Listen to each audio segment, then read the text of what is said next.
Tvoje očné okolie bude vyzerať vždy na hovno, ak sa nenaučíš, ako správne používať korektor. Toto množstvo korektoru ti bohato stačí. Ja keď vidím tie make-up tutoriály, ktoré si dávajú takto nahrubo ten korektor, to vyzerá pekne iba na fotkách. Naživo to vyzerá katastrofálne. A ak nechceš mať ten korektor zarytý v tej vráske pod okom, aplikuj si ho od toho oka ďalej, ako som to urobila teraz ja. Ja si dávam trošku korektoru ešte aj sem a to iba kvôli tomu, lebo to zvýrazní potom tú licnú kosť. To je taký optický klam. Trik je iba v tom, nehať ho po aplikácii na svetom pokoji čo najdlhšie, ako len vieš. Ja si robím underpainting, takže ja si dám teraz make-up. Tam, kde chcem, aby mal čo najväčšie krytie, tam ho nehávam čo najdlhšie na svetom pokoji. Oblasť okolo očí si rozpracovávam vždy ako úplne poslednú. Ja si komplet celý svoj make-up robím štecami. Ja už neviem, aký je to pocit robiť beauty blenderom.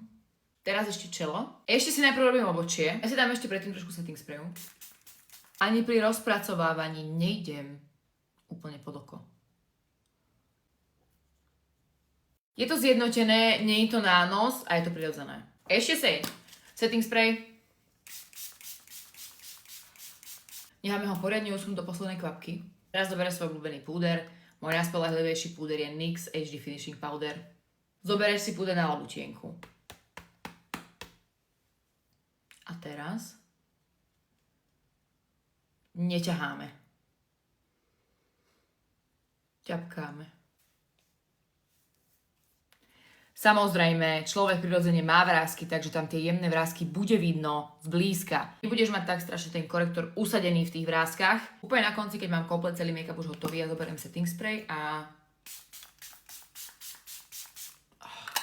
make-up bude vyzerať prirodzenejšie a lepšie. Takže toto mi vydrží nekonečno.